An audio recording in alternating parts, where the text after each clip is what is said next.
So we have Chayeeta Sarkar from Alorica today. She is a Vice President of Global Trust and Safety Operations. We're really delighted to have you today with us, Chayeeta. Thank you. And I'm really So looking forward to this conversation as well. thank you so much. So, as one of the leaders in trust and safety in India, and you also have a great wide experience of working in this industry, I want to begin by asking you that can you elaborate a little more about your journey as a trust and safety professional? What inspired you, and how do you explore this space? Yeah, no, absolutely. So I think I'll speak like most people that I've heard talk about, how they came into trust and safety. So I too came into trust and safety by accident, right? So this was pre-COVID, and at that time, it was not trust and safety was not really a separate pillar like we see today or a different separate service line. It was more, what is it? Kind of back office. It was considered back office work, right? So yeah, so I actually came into one of the processes that was happening in India, and I had visited the process, and I saw people going through this kind of difficult egregious content, sitting and working, and I was like, wow, these there are actually people who are doing this. There are actually people who are protecting us from viewing that type of content. And then when I was speaking to them also, and I asked them, like, doesn't it affect you seeing egregious, and they were like, initially it's very difficult, then you somehow get used to it, once you're working.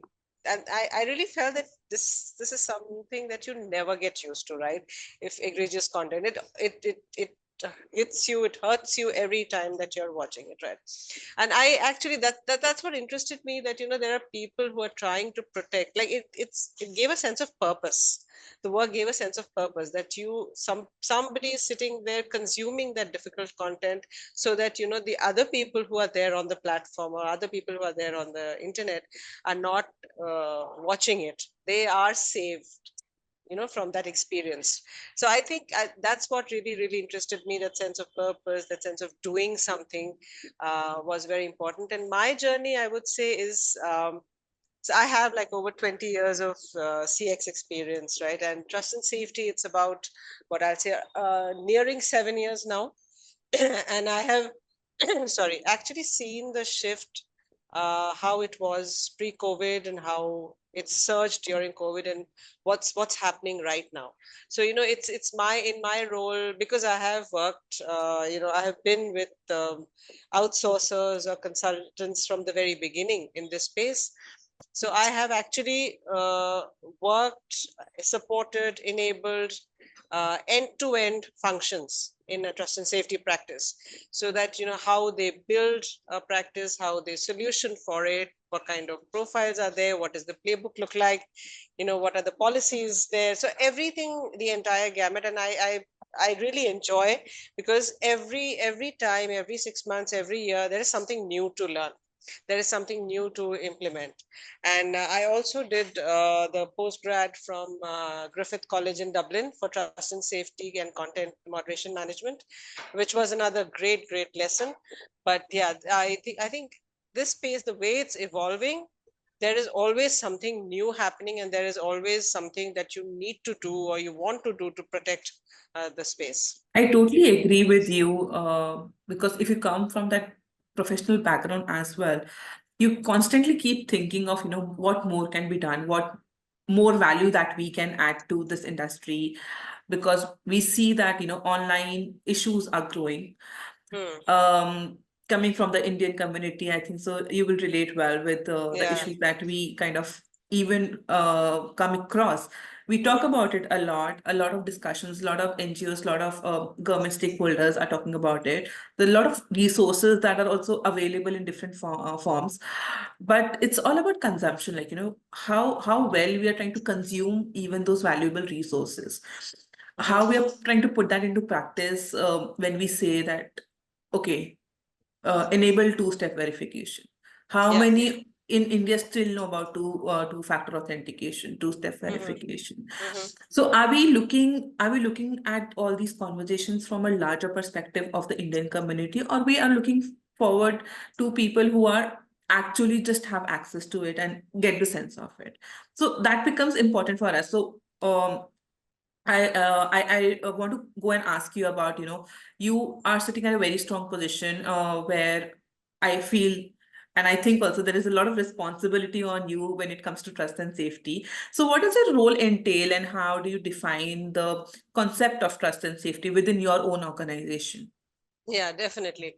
So as a vice president operations for trust and safety, my role is strategy, planning, ensuring that the pillar that we have, it's a dedicated pillar of service at Alorica, that we have trust and safety, right? So how are we building the practice? What are the functions that we are taking into consideration? What is our approach going to be? What kind of partnerships are we having? Like, we have partnerships with TSPA, marketplace risk in the market. We have partnerships with other technology companies as well, right? How is it implemented? What does a successful delivery, when I say, what I mean is that how like every uh, the brand, as well as every customer, every user, every experience is protected, right? So how is that happening? Enablement. And even also with the changes that are happening right now in the industry, like every 6 months something new is coming up, something is becoming obsolete, right? How do you ensure that your practice stays relevant, right? So that's more or less what, my role in the organization. But our practice, as I said, it's a dedicated pillar of service. It is actually underscored by a commitment to tenure talent, and then also fortifying leadership rooted in academia.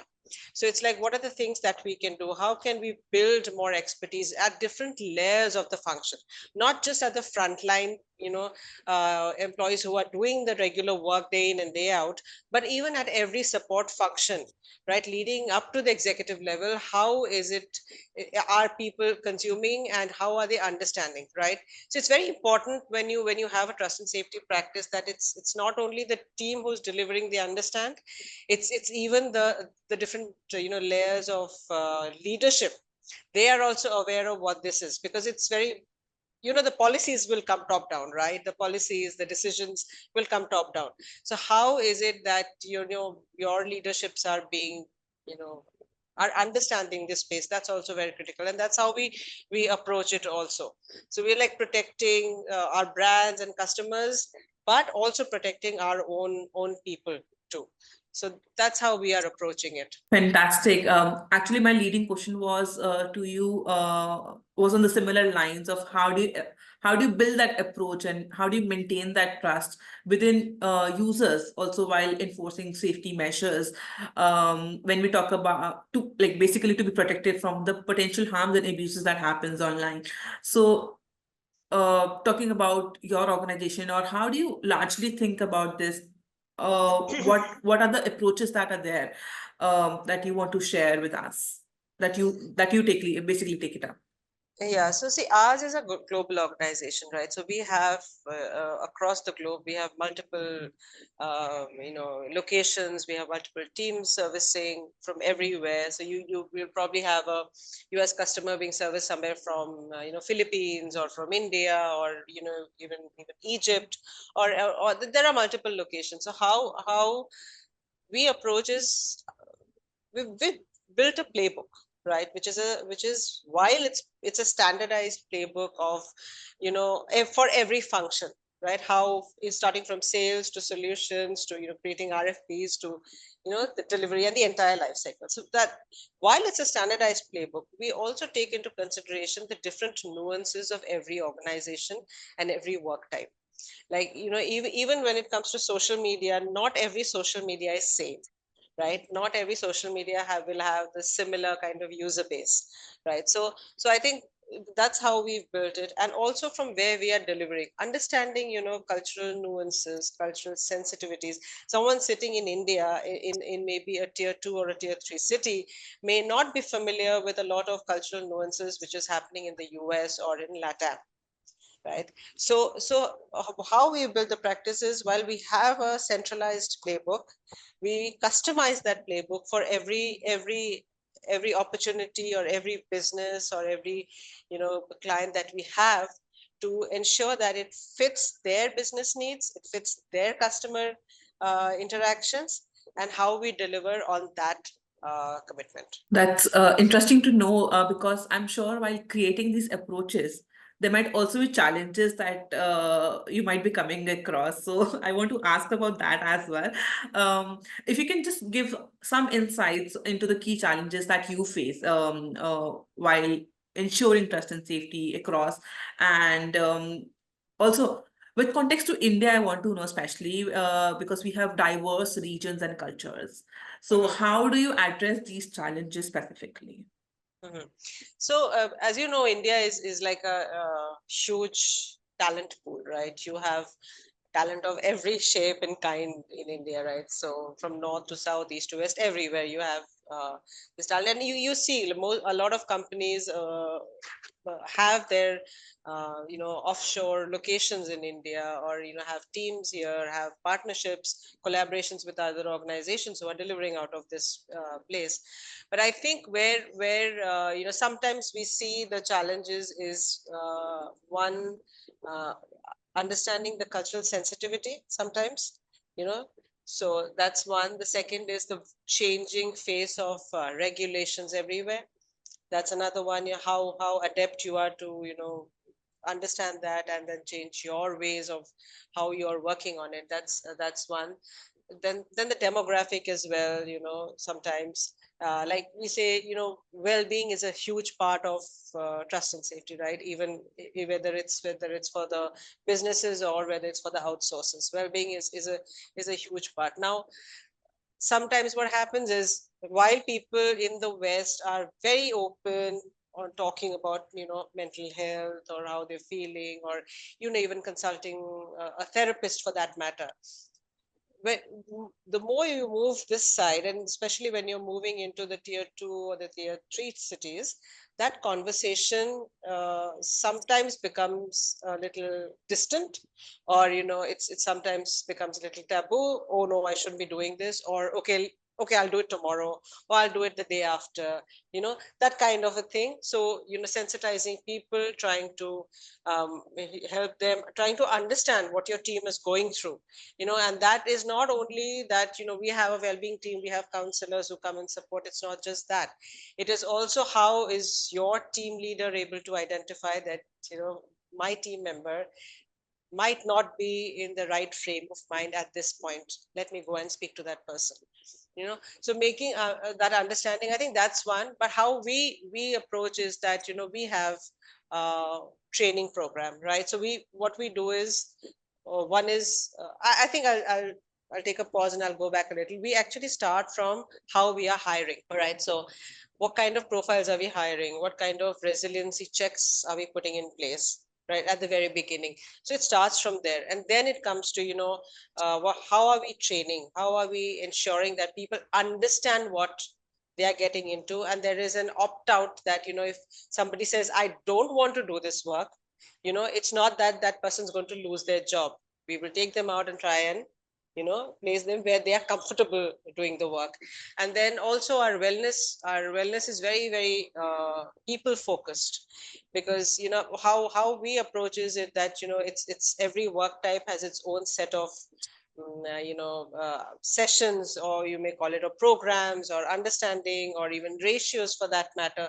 So how we are designing, how we are approaching, that's where I think the criticality lies. You can deliver from anywhere, but what you are doing to ensure that delivery is happening correct, I think that's very important. Totally agree on that because from an organization point of view, the standpoint should also be very clear on those respects when it is about trust and safety. Mhm. And as we see that, it is growing very much in India now. Globally, it is being talked about. People are trying to even uh, put their shoes into trust and safety spaces. I want to especially ask you in the Indian context completely that, this growing avenue for profession, like the trust and safety is also growing, and people are also looking out for opportunities in this space. So, what developments do you see in this industry, especially when we talk about India? How is that people talking about it? What are the thematic areas that are being covered? What more needs to be covered over here? If you can just draw some light on that. Yeah, no, absolutely. I think in India, uh, even now, like when I speak to someone and they ask me, "What do you do?" Where I say trust and safety, the first thing is like either some people are saying, "Oh, you're in IT security," or the other one is like, what's trust and safety. So I think that way we need more education. We need more understanding of what trust and safety is, and it's it's only now going to grow because of we are seeing what's happening with Gen AI and technology, right? How it's growing. It's getting even more difficult for people to identify which image is actual and which image is fake, which video is actual, which video is fake. So I think, and in India what's happening is that because you have varying demographic, right? So from maybe an 8-year-old to an 80-year-old, everyone has a smartphone, everyone is using internet, everyone is using technology. But the thing is, while everyone's using, a lot of people are still not aware of how to use it, how to protect themselves. Like I keep telling my family, my mother, my sister, all the time, this is fake, this is fake, this is fake. And sometimes they really get annoyed with me that you're calling everything fake. But I'm saying, I know this is fake, so don't click on something, don't, use this, don't respond to a message. I keep doing that. So I think that understanding, right? So even in our education system, what's happening is while we are teaching children, how to use technology, and they are using it day in and day out, right? COVID actually surged that usage manifold. But how many schools are being taught, teaching the children to protect themselves from technology, right? What is right, what is wrong? Even, and I won't say it's not even the parents. I won't say that the parents don't care. They don't know what they don't know, right? You don't realize that your kid sitting with a tab in front of you might be speaking to a stranger there who might be a pedophile, right? You don't realize that as a parent. So I think that education bit is missing. That has to go, like, exacerbated. That has to come up, that has to be created, and the right channels have to be used to pass that information. Totally agree on that in the sense when you especially focus upon education, because we see that there is a huge digital divide in India. Mhm. When it comes to generations, we see that when we go to schools to do workshops, children talk about things that, at times I could never imagine when I was in class 6 or class 7. Yeah. Like also, of course, we did not have that kind of exposure as well, but now the exposure is there. But parents are also not that well educated or literate in a way how digitally things are growing, how Hmm. technology is advancing. So there is a huge digital divide. And I just want to ask you, like, what are your thoughts upon when we talk about this and how educational institutions need to kind of, focus upon this? What more that they need to do when it comes to trust and safety? Because trust and safety has been understood differently by different industries and Mhm. individuals as well. Parents Mhm. will see it differently, teachers will see it differently, NGOs will see it differently, companies will see it differently. So how do you break that down, especially Mhm. when it comes to the education institutions, and what more that they can do? Yeah, so I think what needs to be done is firstly have a very holistic approach, okay? But also keep in mind that children in tier 1 cities, or parents in tier 1 cities, are going to maybe accept it in a different way than somebody who's in a village, or in a very small town, in a conservative town, how they're going to approach it. So that is one thing that needs to be addressed. And second is, having these conversations. It's very important, and not only with children. You need to have these conversations with parents as well, right? So as kids also, we were like, and I'm sure the kids even now are like that. When your teacher says something, that's like gospel truth, right? So the teachers can never be wrong at all. So that's how we see teachers. That's the respect that we have for them. So I think having those conversations at the school level, right? Talking to them, understanding them, telling them that if something happens like this, whom to reach out to, where to come. Sometimes children, out of fear of retribution, they don't even come out and speak of the things that they are facing. So I think that's another one. The channels, give them the right channels to come and speak out. uh, Give them that privacy to come and speak out. you know Talk to them what needs to be done, how it needs to be done, what are the things they should be aware of. And not only that, talk to parents as well. Have parents or guardians or whoever it is that's taking care of the child, right? Caregiver or whoever it is. Talk to them to understand, identify, right? Okay, if this is happening, you need to take care of this. Have Go and check what your child is browsing at the end of the day, right? Or sometimes minimize the time that you're giving them every day. Don't just give them a tab and a phone and think that they'll be there. Minimize that time of digital usage every day. So I think there are a lot of points that are there, but definitely is that have start the conversation and give them channels to come out and speak about it. Another question for you, because when we talk about educating parents and children simultaneously, also under DPDP Act, there is a whole section of parental consent for children below 18. Mhm. That's very much being debated though, but yes, there, from the child's perspective, especially when it comes to tweens and teens, they look into their whole privacy part, Mm. right? They talk about their own privacy, like they don't need to seek consent from their parents.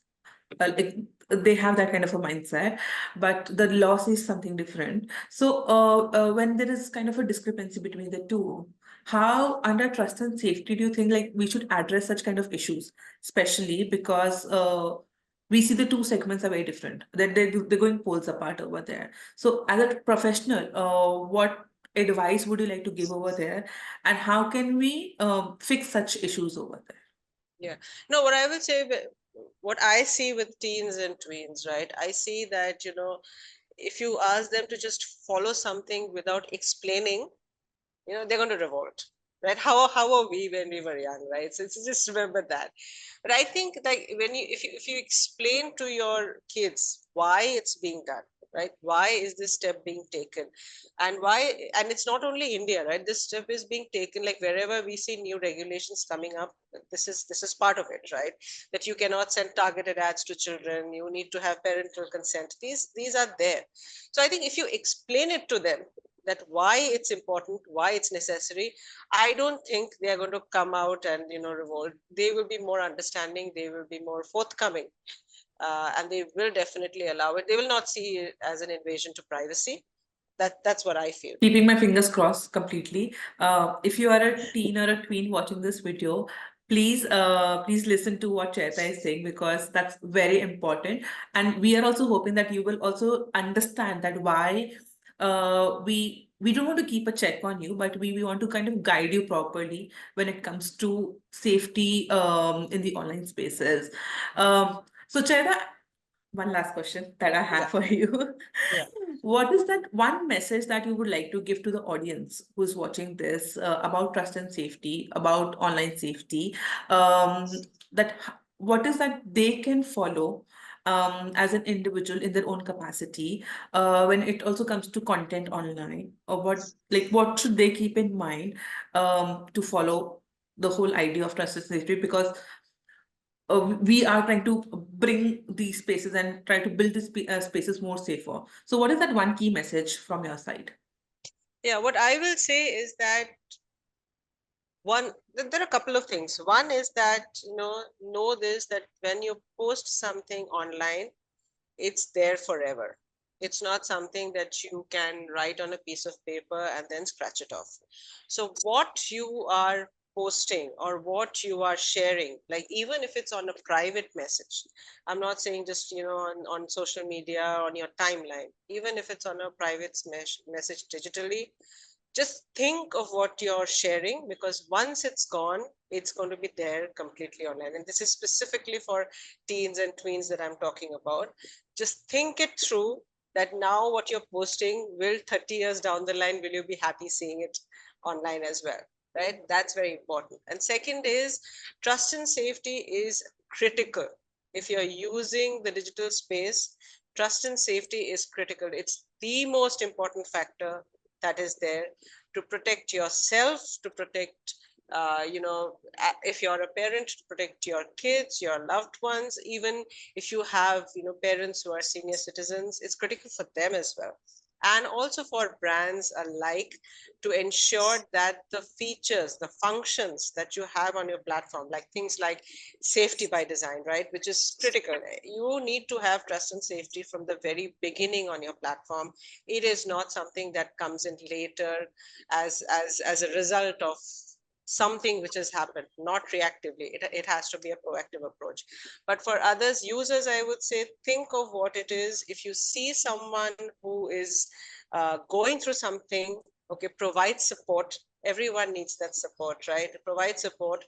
Understand what the channels are where you can go ahead and complain. So sometimes even on a platform, if you see something, as an user, you have the right to complain, you have the right to flag that content, right? So ensure that you're doing that. Don't say, oh, it's not my content, so it doesn't affect me, right? So if you see something which is objectionable, which is illegal, go ahead and flag it. But always know the features that the regulations which are coming up, or the features that the platforms are putting in place, is for your own safety. So just go ahead, accept those, and try and create an environment which is not just safe for you, but also safe for everyone around you. That's brilliantly and perfectly summed up. And very, very important message for all the viewers who's watching this. But also, please note that this conversation doesn't end here. We keep it rolling. If you have any questions to be asked by Chayeeta, you can always ask in the comment section. Or even we can see it and address it to her, that this is what people are wanting to know. And this was brilliant and this was beautiful. Thank you, Chayeeta, for your time, for sharing the valuable insights. Also, somebody coming from the field and the industry, it makes it even more important for people to even know that, what industry this is, how this can get more recognition over there. So thank you for your valuable time. We keep this discussion going on. And if you have any more thoughts, we would love to hear from you very soon. Thank you so much for this opportunity. It was lovely, talking to you and getting to the audience as well. And I hope people accept this and understand what trust and safety is. But definitely, and specifically, in India, it is critical that you understand trust and safety, and you accept the things which are happening. You imbibe the trust and safety in your daily life. So I think thank you very much for this opportunity, Pratishtha. Thank you once again, and we look forward to having more chats with you soon. Absolutely. Thank you. Yeah.